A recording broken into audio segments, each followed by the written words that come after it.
Hello everyone, welcome to the Sehrawat classes.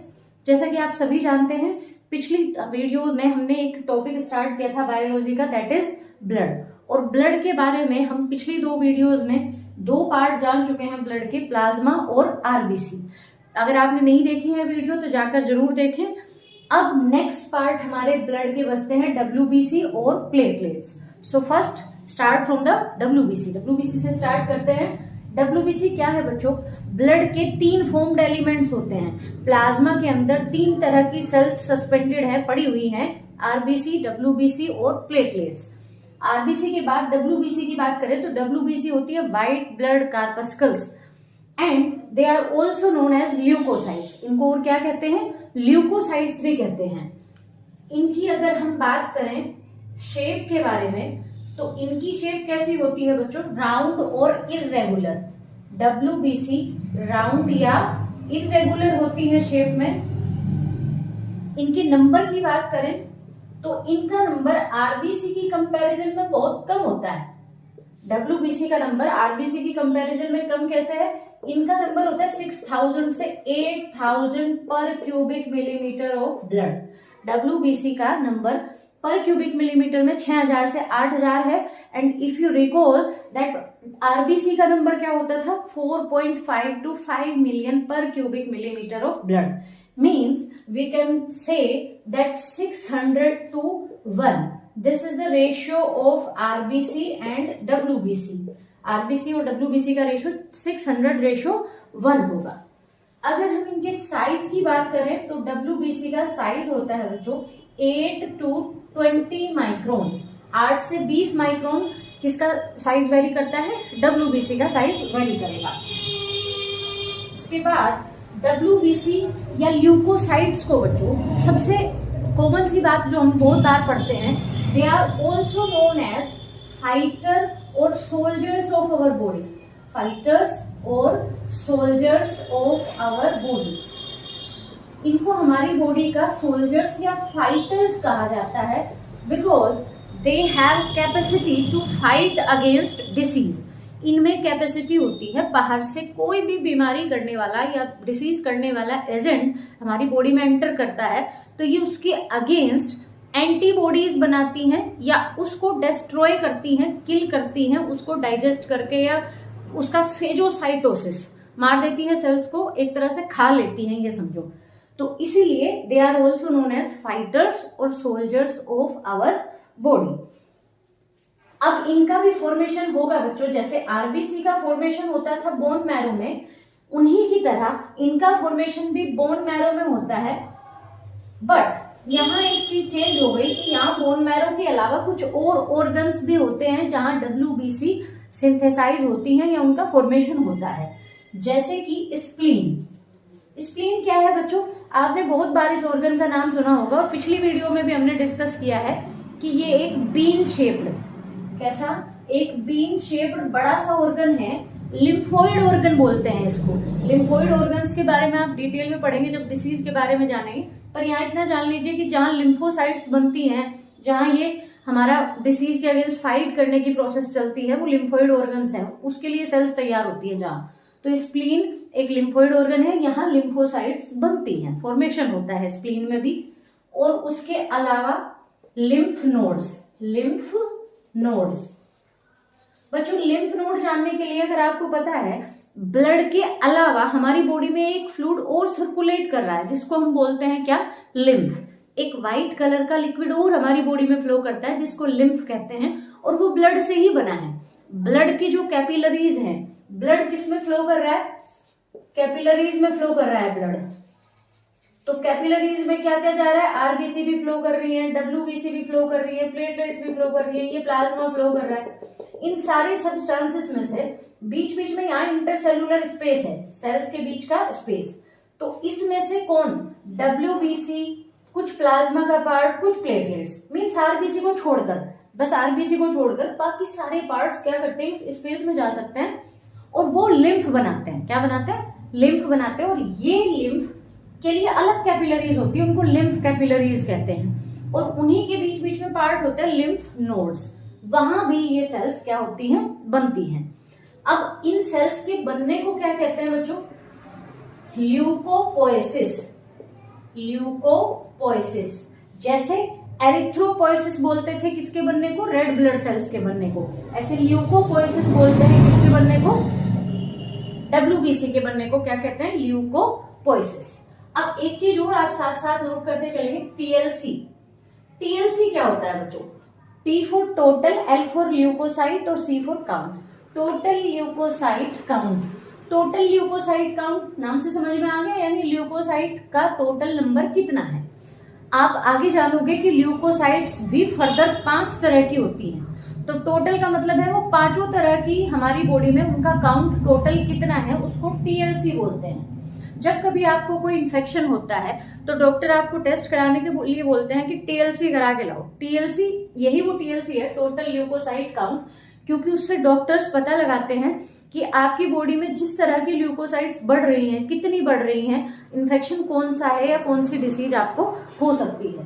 तो total leukocyte count मतलब इन leukocytes का number क्या होना, इंक्रीज होना या डिक्रीज होना, और इनको मतलब टोटल कैलकुलेट करना कितनी है बॉडी में, क्योंकि ये किसी एबनॉर्मल कंडीशन में इनका नंबर क्या होता है, डिक्रीज और इंक्रीज होता है। अब उसके लिए 2 टर्म यूज होती है बच्चों। अगर टोटल ल्यूकोसाइट काउंट इंक्रीज हो रहा है तो उसको क्या कहते हैं, ल्यूकोसाइटोसिस, ल्यूकोसाइटोसिस। अगर TLC बढ़ रहा है उसको क्या कहेंगे, ल्यूकोसाइटोसिस, यानी ल्यूकोसाइट्स जो है वो बन रही है ज्यादा। अगर TLC नंबर हमारा क्या होता है, डिक्रीज होता है, TLC अगर क्या हो जाए, किसी कंडीशन में घट जाए, तो उसको बोलते हैं ल्यूकोपीनिया, अब बात करते हैं WBC या leukocytes are divided into 2 categories. Leukocytes को या WBC को 2 ग्रुप में डिवाइड किया गया है। First is granulocytes and second one is agranulocytes. Granulocytes और अग्रेनुलोसाइट्स का जो क्लासिफिकेशन है वो किसके बेसिस पर है कि साइटोप्लाज्म में एक तरह के ग्रेन्यूल्स होते हैं बच्चों। इन सेल्स के साइटोप्लाज्म में एक तरह के ग्रेन्यूल्स पाए जाते हैं। अगर वो प्रेजेंट है तो साइटोप्लाज्मिक ग्रेन्यूल्स अगर प्रेजेंट है तो ग्रेनुलोसाइट्स बोलेंगे उनको, जिनमें नहीं है अग्रेनुलोसाइट्स। जहां लग जाता है इसका मीन्स वो चीज नहीं है, तो जहां ग्रेन्यूल्स नहीं होते जिसमें अग्रेनुलोसाइट्स। अब granulocytes and agranulocytes also classified on the basis of stain. Staining के बेसिस पर ये भी आगे फर्दर क्लासिफाइड है। जैसे ग्रेनुलोसाइट्स डिवाइड है 3 ग्रुप में, acidophils, basophils and neutrophils. Acidophils किसको कहेंगे बच्चों, acidophils are also known as eosinophils. Acidophils को और क्या कहते हैं, eosinophils. These are stained by, ये किससे स्टेन होते हैं, acidic stain, acidic stain. Stain आप सभी जानते हो, किसी सेल को कलर देने के लिए जब हम स्लाइड बनाते हैं तो उसको क्या किया जाता है, स्टेनिंग की जाती है कलर देने के लिए, ताकि वो क्लियरली विजिबल हो माइक्रोस्कोप के अंदर। तो जो एसिडिक स्टेन से स्टेन होते हैं वो एसिडोफिल्स या इओसिनोफिल्स। बेसोफिल्स जैसा नाम से ही समझ में आ रहा है, स्टेन बाय बेसिक स्टेन, ये किससे स्टेन होता है, बेसिक स्टेन से। एंड न्यूट्रोफिल्स, न्यूट्रो वर्ड होता है किसके लिए, कि जो दोनों के से स्टेन हो जाते हैं, स्टेन बाय बोथ, दोनों से स्टेन हो जाते हैं, acidic as well as basic stain. Acidic और बेसिक दोनों स्टेन से जो स्टेन हो जाए वो न्यूट्रोफिल्स हैं। अब इन्हीं के बारे में और डिटेल जाने तो WBC की एक खास बात है बच्चों, जिसकी वजह से इसे एक अलग नाम भी दिया गया है, PMNL। PMNL, PMNL means polymorphonuclear leucocytes. अब इस टर्म को समझते हैं, इनको PMNL क्यों बोलते हैं। PMNL भी कह देते हैं, कभी कभी PML भी कह देते हैं, और कभी PNL भी बोल देते हैं। पोली मीन्स होता है more than one, and मोर्फो means forms, एक से ज्यादा तरह की फॉर्म, किसकी, न्यूक्लियर की। पहली बात तो ये सेल्स न्यूक्लिएटेड है, you have to remember. RBC, WBC और प्लेटलेट्स में आरबीसी और प्लेटलेट्स इन्यूक्लिएटेड होती है, मीन्स उनके पास न्यूक्लियस नहीं होता। आरबीसी जब इमेच्योर फॉर्म में होती है तब उनके पास, आरबीसी के पास न्यूक्लियस होता है, मेच्योर होने पर नहीं होता। प्लेटलेट्स में न्यूक्लियस एब्सेंट होता है। लेकिन WBC के पास क्या है, न्यूक्लियस प्रेजेंट है, और वो भी कैसा, अलग अलग शेप वाला। You can see in these figures, इन सब में अलग अलग शेप के न्यूक्लियस प्रेजेंट है। तो अलग अलग तरह के न्यूक्लियस का प्रेजेंट होना क्या कहलाता है, पॉलीमॉर्फोन्यूक्लियर ल्यूकोसाइट्स। इसीलिए इनको क्या बोलते हैं, PMNL भी बोलते हैं। तो पहली बात करें एसिडोफिल्स की, तो एसिडोफिल्स का न्यूक्लियस कैसा होता है, बाइलोब्ड होता है। इसमें कितने लोब बने हुए हैं, 2 लोब बने हुए हैं। बेसोफिल्स का न्यूक्लियस कैसा होता है, एस शेप्ड। न्यूट्रोफिल्स का कैसा होता है, मल्टी लोब्ड, यानी बहुत सारे लोब बने हुए हैं इसके न्यूक्लियस में। नेक्स्ट है लिम्फोसाइट्स। लिम्फोसाइट्स में क्या होता है, न्यूक्लियस बहुत बड़ा होता है और साइटोप्लाज्म स्कैंटी होता है। स्कैंटी साइटोप्लाज्म का मतलब क्या है, बहुत कम साइटोप्लाज्म। ज्यादा स्पेस किसने कवर कर लिया, न्यूक्लियस ने कवर कर लिया। After that monocytes.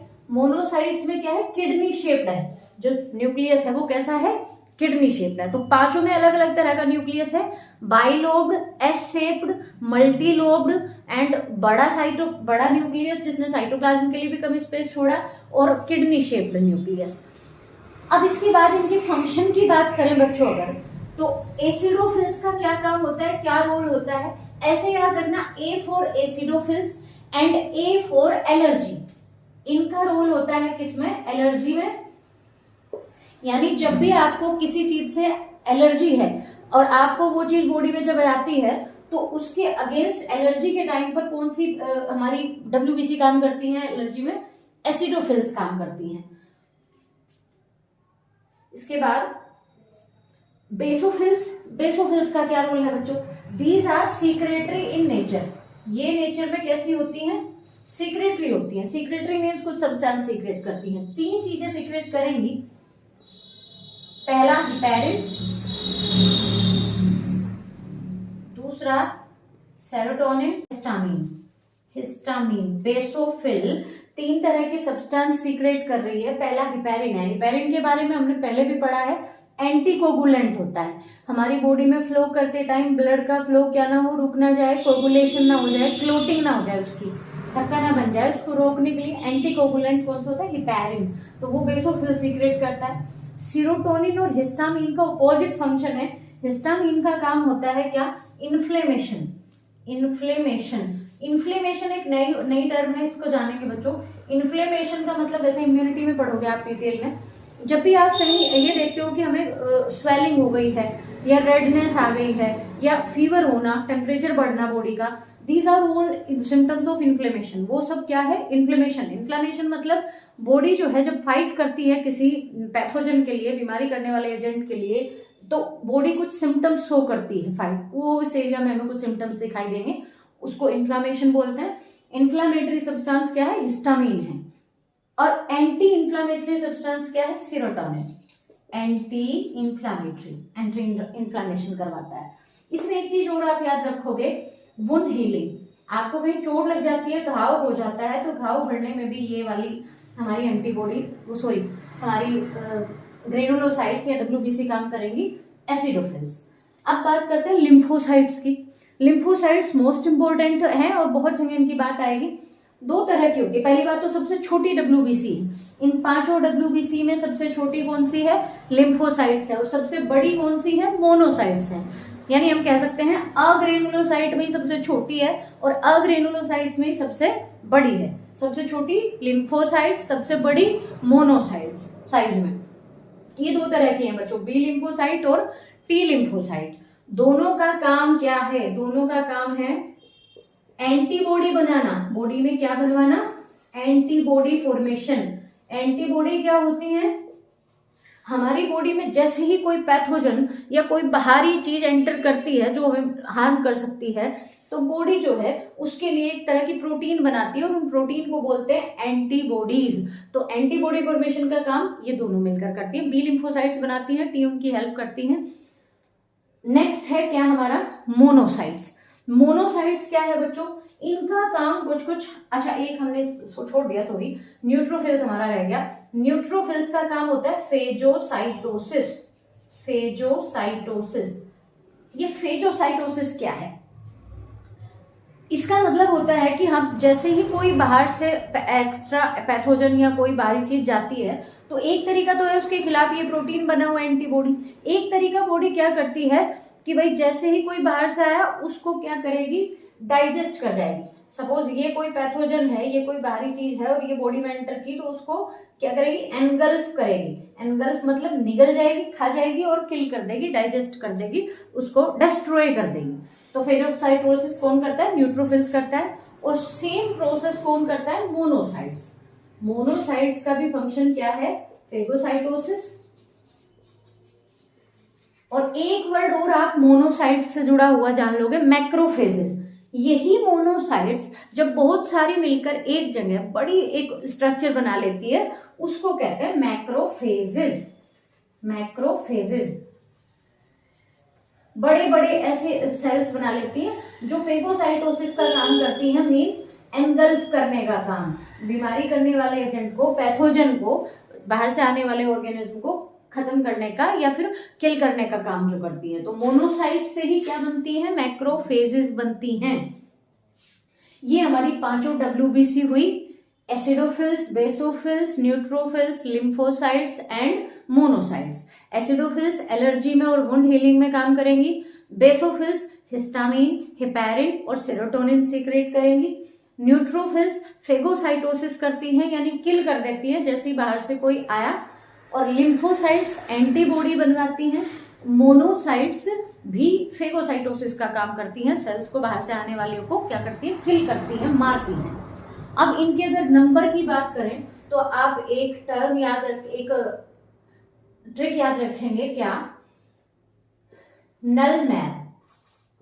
Null map का मतलब क्या है, ये डिक्रीजिंग ऑर्डर में है, मींस सबसे ज्यादा नंबर में कौन है, न्यूट्रोफिल्स हैं, उससे कम लिम्फोसाइट्स हैं, उससे कम मोनोसाइट्स हैं, उससे कम एसिडोफिल्स हैं और सबसे कम बेसोफिल्स हैं। नल मैप यानी सबसे ज्यादा परसेंटेज किनका है, न्यूट्रोफिल्स का है। और एक बात और याद रखोगे, जैसे ही कोई पैथोजन बॉडी में एंटर करता है उस पर अटैक करने का काम सबसे पहले कौन करती है, न्यूट्रोफिल्स करती हैं कि चलो भाई हम सबसे पहले निपटते हैं, कौन आया है हम देखते हैं। नंबर में भी यही सबसे ज्यादा है, सबसे पहले अटैक भी यही करती है। और बेसोफिल्स नंबर में सबसे कम है।